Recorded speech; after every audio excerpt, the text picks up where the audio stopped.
Hey, What's Hey, up, Ray, squad? what it you do? know What's up? What's up? what's up? Good Season indeed. finale. Season finale. Yeah, What's yeah, going on, yeah. everybody? Everybody good. Everybody good. Yeah, Yes. I knew everybody's kind of sad because this is our season finale. What's up, everybody? This is No Ship. sadness. Finale. No sadness. Yeah. Joy. We made it. Joy. Well, Joy. I'm a little bit sad. I'm a little bit Because sad and a little look, bit joyful. oh we've my, done We three had a seasons, phenomenal right? season. Phenomenal We've done season. three Yes. seasons, 3 seasons and we're about down. to do a Yes, yes, fourth yes. one or something. So wait. no Three. sadness. Under Three. trust. Under trust. Three. Tweet, Three. tweet, tweet, tweet. Hey, Cole. Three All right, seasons everybody. in the West Side. You know. All right, gang activity, gang activity. Okay. Anyway, what's up, everybody? This is Ships, the Relationship Show, where we chronicle the difficult and hidden world of true to life relationships. This is our season finale, but we have an amazing show. And it's dedicated to all of the people out there who don't know when it's time to leave a relationship. So, hey, Gary. So we're gonna break this list down, guys. But before we get into today's show, guys, go ahead and like and subscribe to our channel over on YouTube. For those of you who are following me on my personal pages or Rick's or Pastors or Janine's, please go over to YouTube, Butterflies Entertainment, and like and subscribe over there. Plus, let us know how to help you by emailing me at ZandraSSandSamWilson@yahoo.com. We have a form that you can fill out, a query form that's in the information section on our YouTube page. And what you can do is just let us know what you want. If you want to come on the show, if you want to be a witness protection with a message in the bottle, if you want to just come on and just talk, we'd love to have you however you want us to have you. Again, send in those message in the bottles. We're gonna have some great prizes. We're just waiting. We got some great prizes and some things for you guys coming up, especially for season 4. So anyway, guys, so I want to go through how everyone's week has been. Let's go out of order here a little bit. We're gonna start with you, Dr. Collins. Hey, how do we do? How was your week? My week has been absolutely phenomenal. Doing nothing, huh? I'm doing out here saving the world one life at a time. And in most cases, I'm saving people from their crazy sale. Pretty much. I wonder who he talking about. Okay, Pastor Rick. Hello. Nice to be back. I had a battle, but look at God. Look at God, Look you at back. No, I'm feeling great. All right. Yeah, it's been a wonderful week. Celebrated 27 years. Stop playing with me. Congratulations. I'm telling you, Cole needs she needs an Stop award it. just Stop it. Wait a minute. She she does need one, but I may need one too. I'm gonna leave it there. I'm gonna leave it there. No, Rick says she needs one, but he's all she's getting. So pretty much. Yes, sir. Listen, I deal with what I got. Yes, sir. That's it. Yeah, best thing that was your week? No, best thing that happened. We know. So we had a wonderful time. We spent the week, really the days of our anniversary. We went out and ate, and I paid for it. Yeah. So yes, ma'am. Good. Yes, ma'am. But praise God that we're here. Okay. So yes, ma'am. Praise God. Well, congratulations. That it really is huge. In today's climate, that's huge. All right, Neen, how was your week, girl?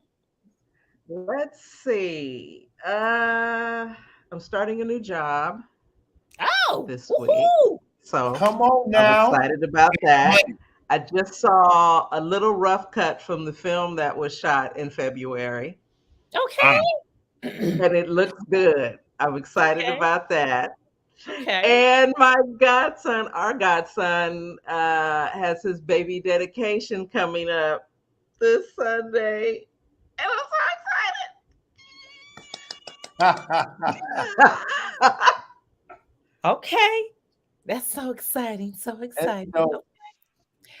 Okay. So you guys ready? So today's guys again. Comment. Please do. When do you know when the relationship is toast?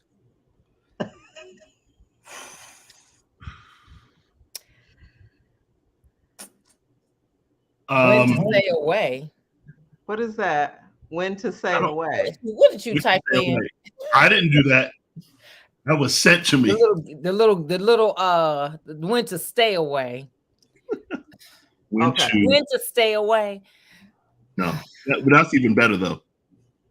That's all right. All right. What's number one? When do we know when the relationship is toast? Because some of us don't know when to walk away. And I think we've all walked away either too soon, didn't give it a chance, or some of us just stayed too long. Okay, you fighting constantly. Let's define that. So we know you should fight, or you can't fight, not fist fight, but there's such thing as healthy arguing, right? I don't know. I heard you say you should fight. I mean, like it's a goal.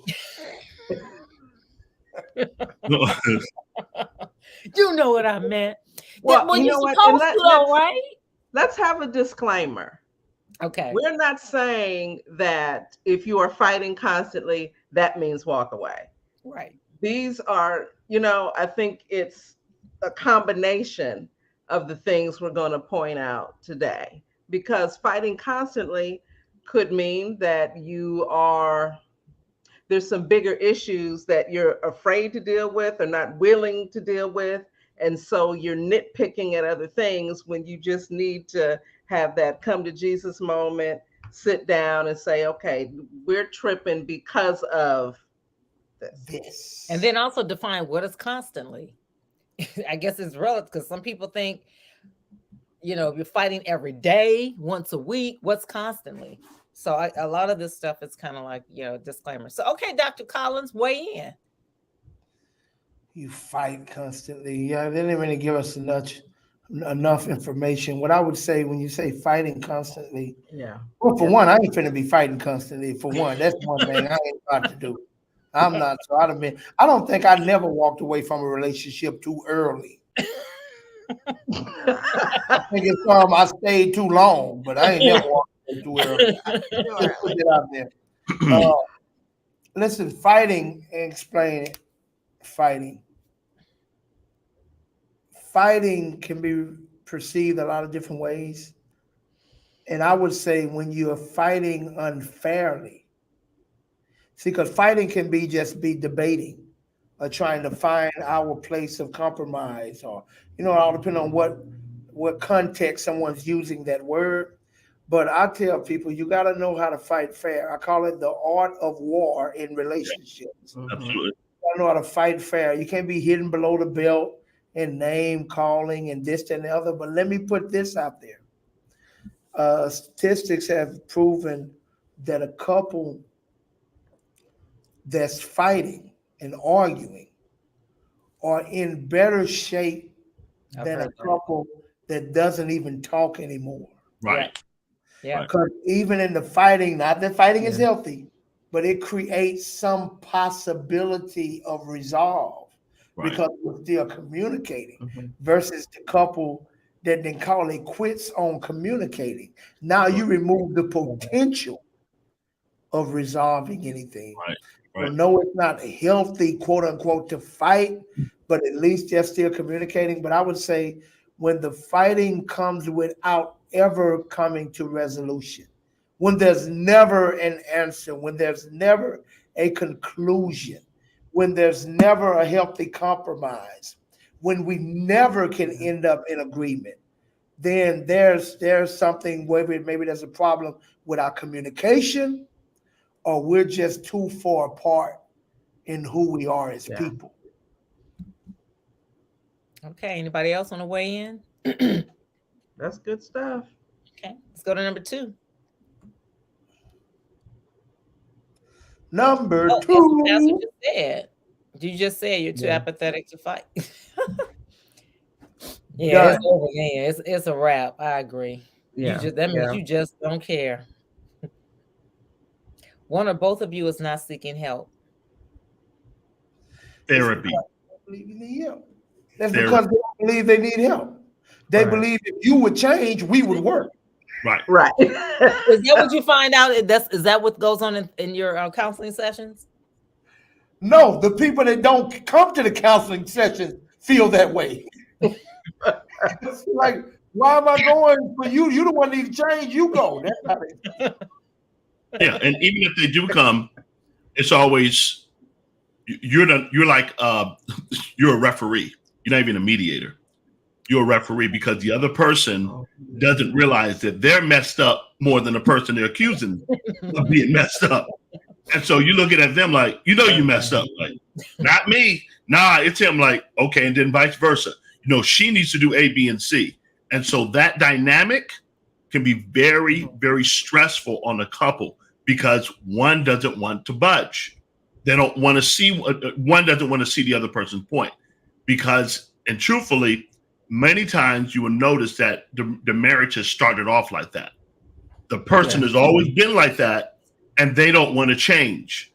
So as soon as the other person got fed up with all of that foolishness that they put up in the beginning, because it was cute at first, it was nice, and all of a sudden it flipped on it, and now they're frustrated. The other person says, "What's wrong with me? There's nothing wrong with me. It's you," because the person tolerated it for years. Yeah. And now you're playing a referee between two crazy folk. Yeah. Let me ask you this: when it's like that, guys, when it's stuff, have you guys seen a resolution with stuff like that, or is that literally death sentence? Okay, so it can be resolved, even if the person was like that going into the marriage. Even if the person's like that going into the marriage, I think, in my approach, is very direct. Okay. Very direct. And I don't know what Hosea does in this session, but pretty much if you don't do plan A when you leave, don't come here asking for plan B when you come back. Amen. It doesn't make sense. Amen. Listen, depending on if you're a member, you're a part of the ministry or not. Well, depending if you're a part of the ministry, I'll charge you. So it's a win-win for me. You want to come back and get plan A again? No problem. Come back for plan A again, because that's what I'm going to tell you. And that session was supposed to be an hour, 15 minutes, because you didn't do plan A. And that's how it has to be. Yeah. Yeah, it don't take me long to tell you what I told you. Yeah, Right. Right. Yeah. Well, so here's a question.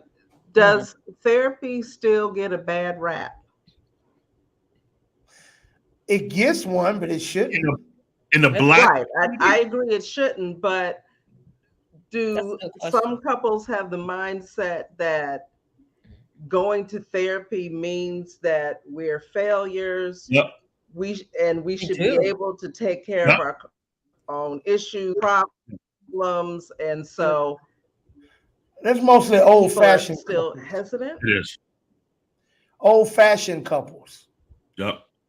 Okay, so the newer couples have had bad experiences with a bad therapist, with a bad counselor, and they begin. What's a bad counselor? So how will a person know a bad counselor as opposed to a good counselor?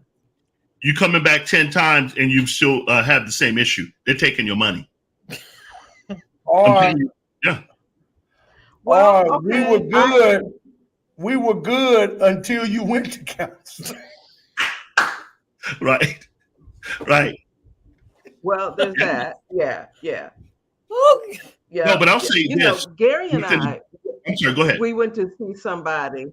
I'm sorry, mine is delayed. I didn't hear you talk. No, you're fine. You're fine. Go ahead. Yeah. Gary and I went to see somebody early on, and I had a horrible experience with this woman.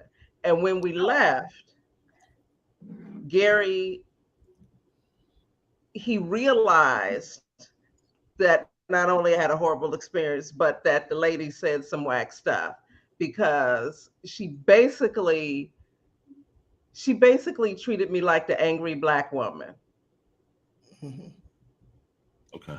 I got you. Yeah. And my thought was, if you want to see her, come meet me outside. Put her on the mic. I'm gonna give you your money's worth. Put her on the mic. Yeah, and that's what I mean. Some therapists are very biased toward one of the individuals, Yes. And the moment one individual feels attacked by their spouse and the counselor, they're not coming. They're not coming back. Like I'm very intentional. I'm very intentional because I know the temperament of people. I'm very intentional of giving both sides an area to work on. Yeah. Because you got to level the playing field. Or nobody's going to return to the field. You got to level the playing field. Right. What if it's the other person's complete fault? There is always something, an issue with both parties. Always. This is another way you know you need to leave. When you with somebody who's perfect, no wrong, you need to go. Yeah. If they're not changing. There's no hope. Goodbye. I can deal with somebody who know they got some issues. The person that swear they don't, I can't. Yeah. I can't date you want to be Jesus. I can't. Are you saying you met those people in therapy sessions that think that nothing they've done is wrong? Everybody. Yeah. Absolutely. You know how many people feel that way? They feel they got it together. I'm saying nothing, Pastor. I know everybody. I seek for two things when I'm sitting with somebody. This is what I'm trying to determine. Is there a head problem? Or a heart problem? Is there a heart problem? Yeah, that's right. Okay.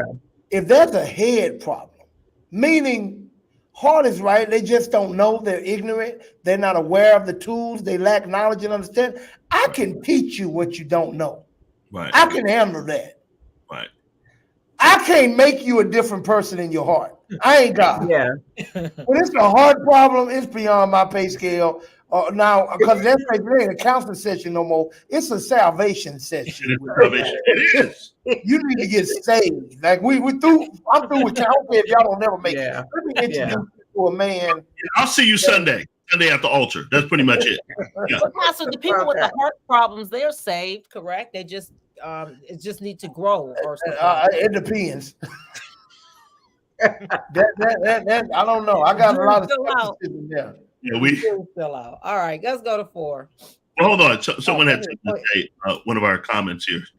Okay, one-sided counselors, the ones who talk about everything but your issue, and I'm counseling you instead.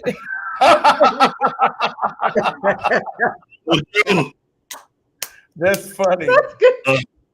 Look, you put them on the couch and you're sitting in the chair. The majority. Asking them about their childhood. Yeah, no, a lot of it, you have to point out certain things before they really see. They like a lot of people are really ignorant of their issues because again, people don't see the world as it is. They see the world as they are. So they don't think how you could how dare you be upset with what I'm doing? Sure. When I'm only doing what I think is right for you. I'm trying to help you. See, that's the mentality. So they're not conscious of the fact what they call it help is hurt. Right. Right. And that's what are you gonna say, Sandra? No, I was gonna say is that Cole just made a really good point. She said the majority of people, I guess maybe I am ignorant to a lot of stuff. I just figure most people know that there's some stuff that's wrong. Nobody is perfect. We know we have issues and we could do better in certain areas. They don't believe that they're the problem with the relationship. Right. Not that they're perfect in life. Right. Okay. But the problems they have in the relationship are not on them. No. Yeah. It's always going to be the other person because they're not willing to, look at the hurt that they're causing because they're hurt. Mm-hmm. And so that would have them to really confront a lot of issues, back issues that should have been confronted prior to them even getting into a relationship. Right. So they're bringing all that baggage, all that trauma, all the foolishness into the relationship. He or she will cause pretty much havoc because they haven't healed. And so by the time they get to us, we're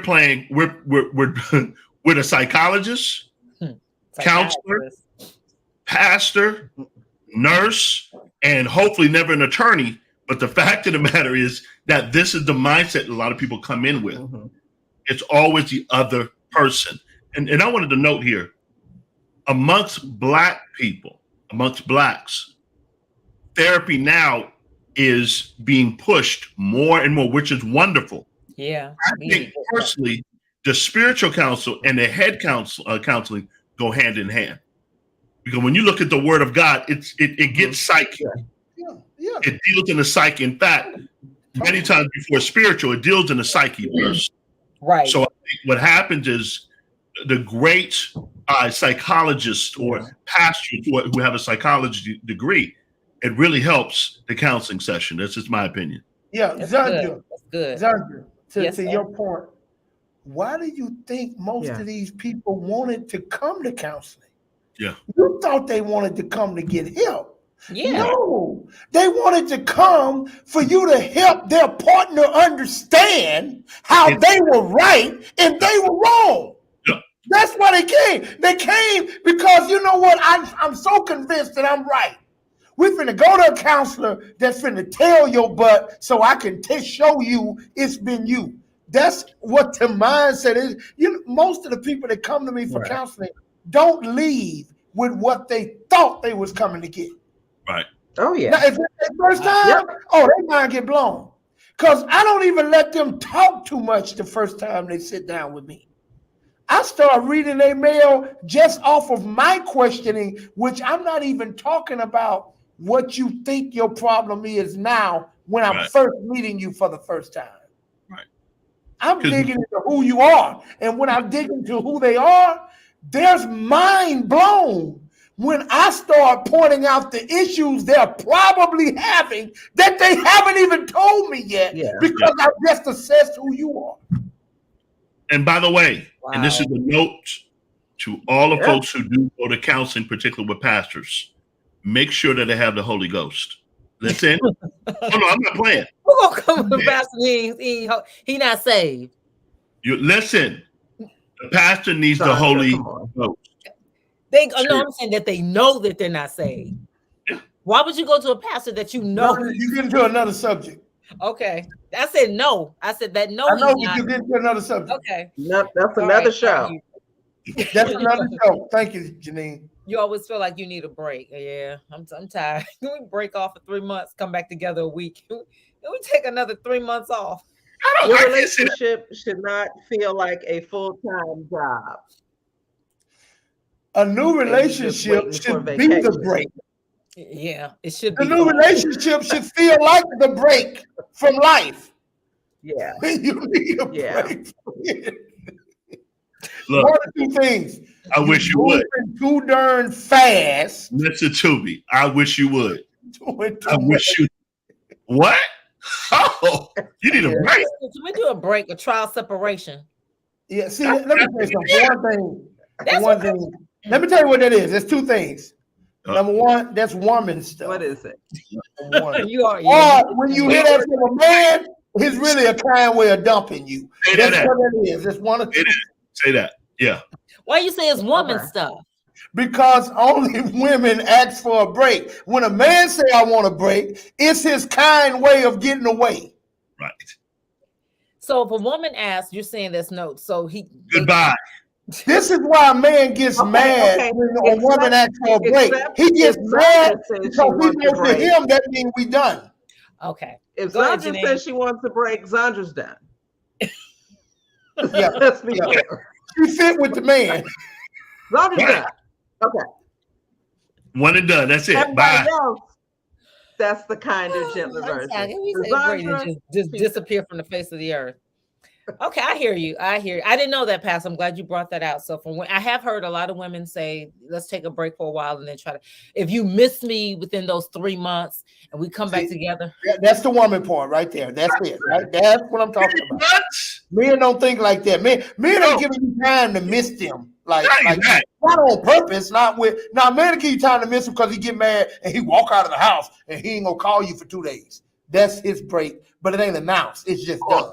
Hosea, what I'm getting at here is 3 months, you're gone, no sex. Man, you better go on with your life, man. What you talking about? Yeah, he gotta be saved. If you saved and know the Lord, he Go, you're right. That's when it's time for you to leave. Bye. Yes. All right. So, And ladies, you hear that? So that's a woman thing. So I know a lot of women that's like that. They do the And break. if you ask him for a break, he gonna want to break you off something for the break. Sure is.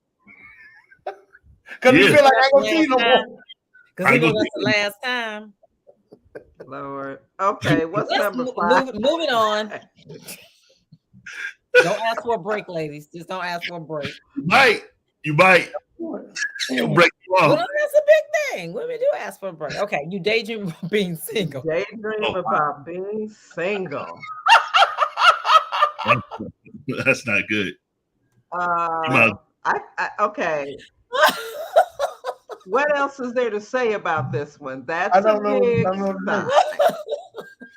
I don't know. It's like you on a job that you're working on till your business take off. That's what you're doing. No, exactly it. Until. That's funny. Yeah, that relationship is until. Yeah. But people now, come on, y'all know people do that all the time. They do. Look, and we know that they need to go about their business. Daydreaming about somebody else. I know. You could right? be daydreaming about not No, being but single that's the with same somebody thing. else. That's the same thing, Janine. Yeah. That's the reason you dreaming about being single. So you can be with somebody else. Put it all under the daydream category. Yeah. Okay, you stand up. You thinking about baby? No, You got problems. You got problems. No, man. Well, okay, I agree with this, but that was self-explanatory. Like if you daydreaming, then okay. This is a good one. And this does not necessarily mean sex. There's a lack of intimacy, but right. Make sure we make a point. Yeah, that doesn't mean the relationship is over. No. That means something is going on that needs to be corrected. It doesn't mean the relationship is over. Because there's a reason there's a lack of intimacy. Yeah. Maybe someone's holding on to a grudge. Something happened. They hadn't let it go. It feels like you don't care anymore. You don't know that they're waiting on an apology. There's a lack of communication. There could be a lot of things that could lead to a lack of. They could have lost a loved one that's got them checked out mentally. They could be going through something on the job. Like there's a whole lot of variables that could factor into that. So it's not an automatic relationship is over. Right. Okay. Yeah. Neither is daydreaming about being single. Let me throw this in there though. I thought this was like a one-off, but I know some women who get married and they did not consummate their relationship until months, maybe a year later. After marriage. After Pastor told me about that. I had never heard that before in my life. That's grounds for divorce. How are you getting married and you're not Pastor, you were the one that told me about that. I've never heard that. I know a lot of couples. I don't know how no men do it, but to each his own. Wouldn't be me. Well, no. Remember, you just said there's always a reason. So you have to figure out the reason. No. You just said they was having sex and they got married and sex stopped. No. I didn't say it stopped. I said they got married and then there was nothing. Yeah, and that happens a lot. But no, the first thing first place we going to the doctor, and you better hope he show me your just cause. Yeah, something. Or if not, trust what she tells you. Why you have to be in there with her? Maybe it's something. There are couples that she already told me. She already told me. I heard what she had to say. That's why I went to the doctor. So I don't need to hear from her no more. No, I need to hear from somebody else.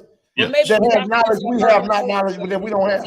I'm just saying the doctor can tell her and she'll tell you. I think that we can all agree that especially if you're married and your spouse does not want to be intimate with you, and you've been married a month, 3 months, 6 months, a year, something is wrong. A year?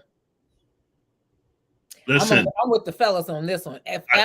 Look, I get the honeymoon night, but the day after, we know couples that been married probably 15 years and probably have had sex maybe 6-7 times in their marriage. It's crazy.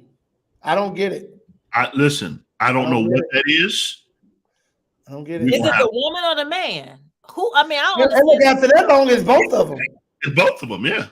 Because whoever tolerating that just is guilty. Yeah. I don't get it. And just unless there's a medical reason, I don't get it. Yeah.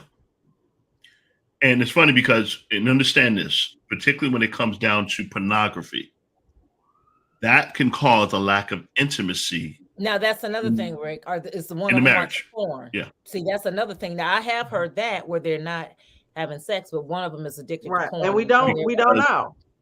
And this is the key thing. Hear that. We don't know. I did hear that. Well, Lord, statistically, can y'all find out? So when I bring my husband to statistically, therapy, you you be able to sniff that out. I'm just asking. Sniff what out? If a person has a Hold on porn to the addiction light. or something like that, to where maybe You ain't gotta sniff it out. If he got a porn addiction, you gonna see it. Oh, okay. right. If he in the don't see it. bathroom longer than you,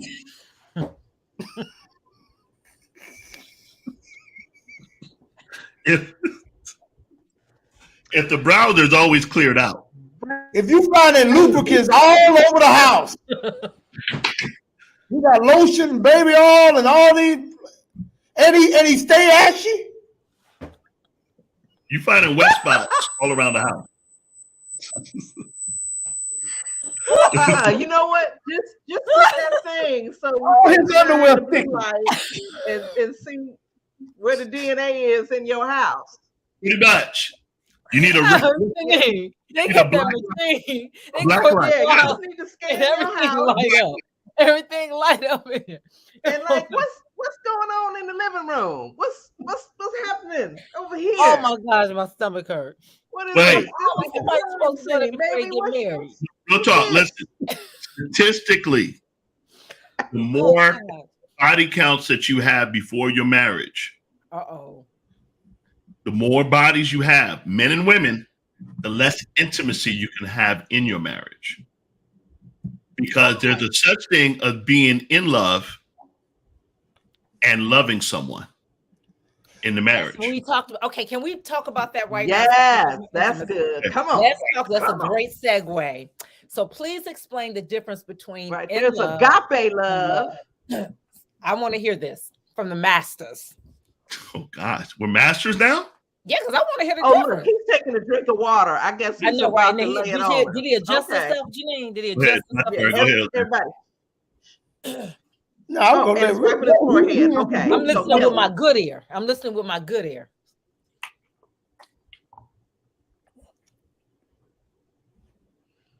You want to go, Jose? Or you want me to go? Oh, you introduced the subject. I was gonna let you. Oh no, okay. Here we go. When particularly a woman, when she doesn't respect her husband or even honor him, she can be in love, excuse me, she can love him, but not be in love with him. And what happens with a lot of men in the sense of intimacy, they're not in love with their wives, but they love them. Hence why they have the side chicks. Hence why they step out. They're not in love with their wives, but they love them. And so that's just one aspect of it. So for And- clarification, you're saying that not to say it's 100% foolproof, but if a man is in love with his wife, the chances are very slim that he will step out on her. In my opinion, yes. Okay. When he's in love with her. When he's in love with her. Because that mutual respect. Because keep in mind, although men want love, they want respect and honor more. Did that make sense? Yes, I understand that. That's how we interpret love. That's how we interpret love. When you respect him, you honor him and so forth. And let me clarify honor. Yeah, Listen, please. when it comes down to honor, that does not mean that you're a doormat woman of God. That does not mean that. Okay. That means that pretty much you respect his opinion. You hear him out. You don't shut him down. But you hear him out. Although a lot of stuff that you may say may be right. And let me share this with you. I'm the first one to admit there are things that I knew I was like, just like, I'm wrong about this one. And I listened to her. But listen, she honored me enough to let me go through the situation to come back and say, you know what, you were right. That's how you honor your husband, because he's a visionary. I know, so Rick, I ain't believe you. Listen, go be by yourself. But I'm telling you how this works. And when it comes down to being in love with your husband or your wife, it's honoring pretty much each other's needs. So she needs you, sir, to go get a job. That's job. J to the OB. Yeah. And keep it. And keep that. Yeah. And keep it. Yeah. So in retrospect, that's pretty much how it works when it comes down to being in love, because you can fall out of love with the person, not being in love with them because of something they said, something tragic happened in a relationship. And it'll be so many variables there. But the key thing is coming back together, as Pastor Jose mentioned earlier, discussing it, coming back and finding that intimacy to being in love with one another, honoring and respecting one another. Yes, sir. Okay. Okay, I agree with everything that Rick said. Only I want to take a little bit more below the surface as to why and how and what is happening. I'll start with a statement, then explain what I mean. The reason what he's saying about the problems that occur when the man is no longer in love, the reason that occurs is because most of us haven't learned how to love. Yeah. See, what happens when it comes to being in love makes it easy because in love doesn't require any intention. Right. Yeah. See, you didn't do it on purpose. You fell in love. Yes, sir. What in love literally is, just to make it very plain and clear, in love is a euphoric feeling that happens when you get connected with someone. It starts with a crush and y'all relationship is new and all of this. And what happens, you've heard people talk about being love drunk and all of this stuff. This literally happens. It produces dopamine in your body. That's it. And it creates a chemical reaction. Yes, Lord. And with this chemical imbalance, you begin to operate in ways you would not normally operate in your sober state. You're literally high. Yep. You're high for real. Like Yes, you're high. And when you're high, you feel that person. In that moment, you don't see nobody else. Nope. When you're in that euphoric feeling, you can't even see. They can't do no wrong. When you're in that euphoric high state, they're all you want to be around. You do stuff that is so far out of character to who you actually are. But the problem with that, as with any high, you eventually come down. Yeah. And when you cannot come down, when I come down, I crash. Do I know how to love you without being high? Yeah. Oh, that's good. Because you can't live high. You got to come to the point, and this is where people ignorance pops up. You know what? I don't know what's happening. She ain't doing it for me no more. You know, she getting on my nerves. Now I start nitpicking. See, you ain't high no more. You sober. You know what it's like? It's like the morning after when you spent the night before partying, drinking, having a good time. Everybody look good at the club. Then you roll over the next day and you're like, that part. Who that? That part. Who this woman? Harpo? Who this? What happened? Who this Harpo? Harpo, who this woman? No, that's exactly right. So now watch what happens. Because I never learned how to love, I'm looking for my next quick fix. Yes. Here's why that other booty looks so good over there. Here's why, I like the way she smells. Here's why, because I want that euphoric feeling back. But see, when you really study and learn, and this is what our couples need to do, you can get high anytime you get ready. Because why? All you've got to do, but you got to be intentional about it. Block out everything else. Let your mind fully focus on a time they really made you feel good. Yeah. Something they did that was extremely special to you. Okay. That time that you were really happy. Maybe it was an event. Maybe it was a moment. Maybe it's something about them. Just focus all of your energy with great extreme on that moment and get lost in it. Because as you allow yourself to get lost, you begin to trigger emotionally those euphoric feelings. And if you get in that state and you begin to love that person, that's how you get high again. That's how you keep falling in love over and over and over again. There's a scientific term, I don't remember the term, but here's what it means.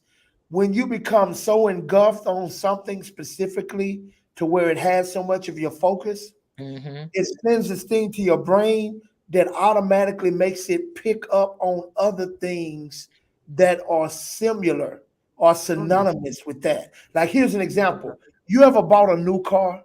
As soon as you got that new car, every corner you turn on, somebody else got that doggone car. It's like ain't nobody was thinking about that car till you bought it. That's not what, they ain't nobody just went and got the car. It's how your mind has become so consumed with it, so your brain picks it up. And this is what happens in relationship. When I get so mad at you and I get so upset with you and something bothers me and I'm so focused and zoomed in on that thing that makes me sick, I lock my brain and I program it to pick up on everything that resembles ourselves. See, there she go again. See, you don't never. See, you always. See, that's what I'm talking about. And you not knowing it. It's because of the program you running. So, yes, you want to be in love, but it's not practical to think you're going to live in that state. I've got to love you. My love goes beyond how I'm feeling. My love becomes my commitment. And this is where I think you mentioned the agape. For while we were yet sinners, Christ died. Jesus didn't feel like dying for your behind, but his feeling didn't determine his giving. Because in the Garden of Gethsemane, he said, you know what, Lord, this is a hard cup. You ain't got no plastic cups. I ain't really trying to drink it. Like, if it's any other way, let this cup pass. No, that's right. Nevertheless, not my will. Yeah, but your will. But thy will be done. Not how I feel, but what I committed to. And that's what people don't know, how to love on purpose with intention and how to tap into the feeling that you want to find. Can that be taught? That's something that can be taught, obviously. Absolutely. Absolutely. I didn't stop people from getting divorced by taking them there. I just didn't even know I was hypnotizing them. No, really, because it's really taking them into that moment. It's okay. Each year you celebrate your anniversary or whatever. Right. Most of the time you go back to the place where you first met, or you remember when. I'll take her back to the place when I saw her outside the church and the sun hit her eyes, and I would just, I would just like, oh my God, I didn't notice you until just now, that moment. And so I take myself back. The day she brought me Hosea, the day she came over with the spaghetti string sundress on. Boy, you better come on here. Her hair was whipped up the way I like it, with the little me. Don't play with me. Listen, she comes over with some good cooking, Southern cooking. Come on, boy. Smothered pork chops. Yeah, all right. Green beans. And she just came over and laid it on thick. And I looked, I said, brother.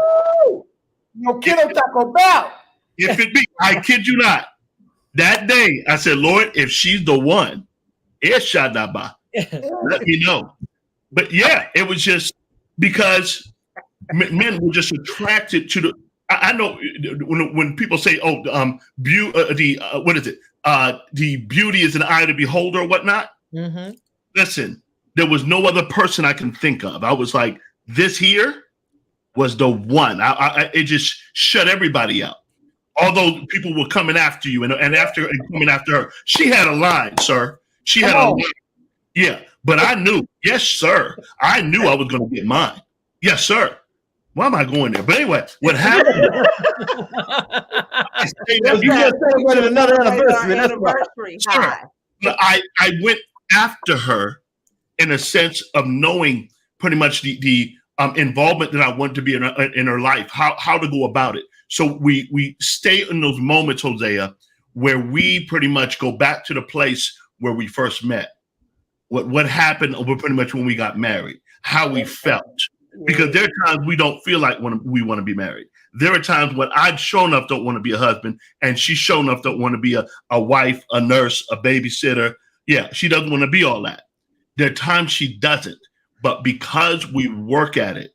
That's what I'm talking about. That's what I mean when I say most people ain't learned how to love. Yeah. See, they've learned how to love through a temporary moment of feeling that may not be blissful. That's what's the difference between the marriages that stand the test of time and those that don't make it. Do you guys talk about this in premarital counseling? Don't know how to be loved. Oh yeah, can you tell those two? That's a good one, Janine. Right? Can you tell They do not know how to position themselves to accept love, and they start self-sabotaging, and it's all kinds of crazy stuff because they just don't know. Yeah. See, to be honest with you, a lot of folk that's trying to get in premarital counseling need personal therapy first. Yeah, they do. A successful marriage is the product of two people who were successfully single. Right. Right. Yeah. And that's the key. Right. Do you tell them that? I'll tell them that. Yeah, and I split them up and deal with them one-on-one too. Yeah. Okay. Yeah. Yeah. When you split, when you take them apart, particularly for the men, you have to really, really dig in, because a lot of it, the weight of being a man, a husband, and a father, it's a huge weight. Now, I'm not taking anything away from the wife, but the point I'm making. No, if he's gonna be the leader, you're exactly right. Yeah, and so it scares them. It scares them. Oh. We've got people. Oh yeah, it scares them because they never had to step up. Or this is the key thing, Hosea. Don't scare a good man. Yeah, it's like they never had another man tell them this is what you need to do. They never had anybody, no man, Father, let me help you here. Listen. And no one modeled it in front of them. No one modeled it in front of them. And this is the key thing, and I say this to all the men. Please find a man of God to speak life over you. Listen. Yeah. Life over you. Yeah. There's something about a man of God speaking life over another man or a son in the faith is vitally important. Because, yes, sir. Let me say this to you. I won't call his name because we know him. Friend of ours, great brother, great powerful minister of the gospel. He shares it publicly, but I won't shout his name. That's not important. He says one of the hardest things for him when he got married, and this brother who saved himself, he was a virgin, man of God. I mean, real upfront, a solid brother. Yeah. He said the most challenging thing for him as a husband, he did not know how to cover his wife. Yeah. He never saw a man cover a woman. Yeah. Oh, wow. Never had a father to cover his mother. When it came to that, it was just foreign to him. Yeah. That's where he felt so unprepared. Out of whack. How do I his mama was a make it happen woman. Yeah. She held the fort down. She took care of him and all his siblings. She did, so he never saw her be covered. Yeah. And now his wife was begging him to cover her, to be that, wanting him to be that head. Yeah. He had no inkling of how to be. I mean, he's good now. But he shares that was his biggest challenge. If I may say, and just be transparent here, when Colette and I went through the moments as far as when we were trying to have children and so forth, she went through a major, a tough time. I couldn't understand it. And during that time, I didn't know how to cover her. Yeah. Because it was, I'm the fix-it dude. Yeah. That's what we do. What are you talking about? I put my, Dr. Cosby belt on. I go fix pretty much the doorbell. That's what I do. Yeah. And so what happens in that moment, I didn't know how to fix that. Yeah. So my experience didn't match the level of trouble. And so I retreated back. I didn't know what to do about it. There are people who didn't know how to deal with the situation, men, because they never been in my situation. Right. So I had to ask the Lord patiently, how do I do this? Because that D word came up at 10 years. And now that D word it'll shake you. Because here you are trying to be the best that you can, you know how, and things are going well. But this thing here, the elephant in the room, couldn't eat it. I couldn't move it. I didn't have the tools to coerce it out. None of it. So how do you cover in a situation that's just your particular example, Rick? But looking back, how would you? What were you supposed to do that you didn't think you were doing? Because I didn't know how to handle my pain. She was going through. So what I would have done at that time is been there physically. Oh, okay. Yeah. When you don't understand the cover, you don't know what's needed. Well, there you go. So you don't really know what's needed. Like, do you need the space? Do you need this? And I think the one benefit that I had, thank God, my father, Big Mama, I understood the need of being present. Yep. Just growing up, taking care of Big Mama, you know what I'm saying? So on and so forth. My dad always being there, even when he didn't know what to say. The need of being present. Yeah. To give that support, that testosterone, that to make sure you are never alone. Yeah. That I got you. I may not have all the answers, but I got you. Right. You may be going through it. Yeah. But I'm going through it with you. Even if I'm not feeling the pain, I'm here for the ride. Right. It's that offering that level of support. Right. Yeah, and that's vitally, I think, important. In my opinion, that, and just for couples in general, I think it's vitally important that you understand that you must have other couples around you. You cannot be a couple by yourself. You cannot. You're going healthy couples, right? Would you say healthy? Well, let's speak on that. Yeah, let's say that. Yeah, healthy couple, because. Oh yeah, no, yo. I didn't even realize. This is honest God truth. I'm ashamed to say it, but it's true. I did not know. I didn't know that I didn't have no single friends till I lost my wife. Wow. I wasn't aware. When I started looking for somebody to hang with, everybody married. Somebody that, I got single people in my phone, but I'm talking about somebody that I'm not just pastor to. Somebody that I would just call a friend. Right. I couldn't find nobody to call. And I got all my homies, but they all married. And I'm tired of feeling like the third wheel. I didn't realize it. But I understand what you're saying. It's one of the things that kept us healthy. Yeah. We had a community. Right. Yeah. Right. Let's segue. 5 minutes, guys. 5 minutes. Come on, right here. All right, guys. So you've stopped helping each other. Yeah. Get out! No. This is most marriages. What I found, if you ask me, what do you see as the biggest problems in the people you've counseled that lead to problems in the marriage or divorce or separation? If I had to name one thing that summarizes all of the problems, lack of oneness. Yep. Yeah. That's really what I would give the nucleus that I can summarize it. Yeah. Most of them are two individuals in one life. I can believe that. Yeah. You know what it feels like? It feels like a single mother living with a bachelor. Wow. Yeah. Wow. That's good. That's a good analogy. That's what really a great analogy. Yeah. That's good. That's good. When you talk about, because a lot of things, I think, Pastor, one of the things you brought up, I remember with dealing with the woman who wanted the prenuptial agreement, I think, and you were like, you didn't agree with that. I forget what your maybe you can even summarize that, because sometimes people come in when they're older and they have, here's the situation. So when you're a certain age, you have property and stuff. Okay.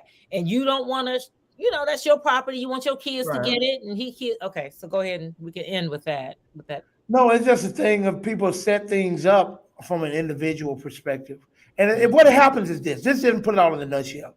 People want to be married. They want to be married so bad, but this is why we talk about it's important for you to also be in love with the institution of marriage. Because a lot of people love people, but they don't love marriage. Right. And when you love the person but don't love marriage, you still setting yourself up for failure. Right. because the institution of marriage comes with that level of trust and accountability. And here's where the problem comes. And anybody that don't meet those qualifications, you should not marry. But people say, I want to marry you, but I don't want to do this that really comes with marriage. So let me set this up to safeguard myself when you start disrespecting the institution, which is setting you up for failure. And I get it from the logical standpoint, but marriage ain't logical. It's spiritual. Ain't nothing logical about two individuals becoming one. You left logic when you do that. That part. Marriage is the death to independent living. Yeah. And that's what people don't want to sacrifice. Yeah. And that's when you don't love the institution of marriage. I just so happen to love that institution. I rock with it. Yeah, you got to first love that part first. Yeah. Love marriage. Yeah. Because, of course, the whole falling in love, that's going to come. You being or loving someone, that's going to come. But the institution of marriage, you got to love it. That's the first thing you must love is marriage. It has to be exempt before you. It has to be before you, of course. But yeah, it's that when we get into counseling sessions, it's about the marriage. Yeah. I just want to throw in one more quick tiny thing. Janine will wrap us up. Go ahead. Okay. Back to Pastor Hosea was talking about falling in love and all that. And it's interesting. We say fall in love, but any other time you use the word fall is never a good thing. Falling is never a good thing, right? We grow in love. I meet you, we grow in love. When you fall, you're crazy. You just forget about it. So we're not falling in love, because then you can fall out of love. We're growing. I like that. That's one thing. And then the second thing, I'm gonna add that to my repertoire. There you go. The way God designed marriage is just, I mean, he's brilliant, right? He's God. Mm-hmm. Not one time today did we mention soul ties. No. Right. The reason there's such a thing as a soul tie is like relationship insurance. Because what I can't stand you when you didn't get on my last nerves, right? When I'm not in love with you, there's no butterflies. It's that soul tie, right? That keeps us connected. Yeah, that's a godly soul. In the blanks. Yeah, right? godly soul. And because soul ties has become a bad word. And that's how we should kick off season 4, y'all. We definitely got to just do a whole, that may be a couple of soul ties coming soon to a YouTube channel near you. Yes. On butterflies. Okay, guys, we've done it at show. We need to throw up some balloons and have a great I gotta go I love y'all with the Heat of 1,000 Suns. Thank you to everybody who's rocked with us this season, other seasons. Please take advantage of this time off to reach out to us. Let us know what you want to talk about, what you want to hear about. If you want to come on and be a guest and share your personal journey, your story, this is the time. Yes, this show is to help you, to bless you, to connect you, to help you break through and get over some stuff and be free. So if you want love, then love can find you. Love will come together. All right, guys. We'll see you in a couple weeks. I'm out. See you later. Bye-bye. Bye, everybody.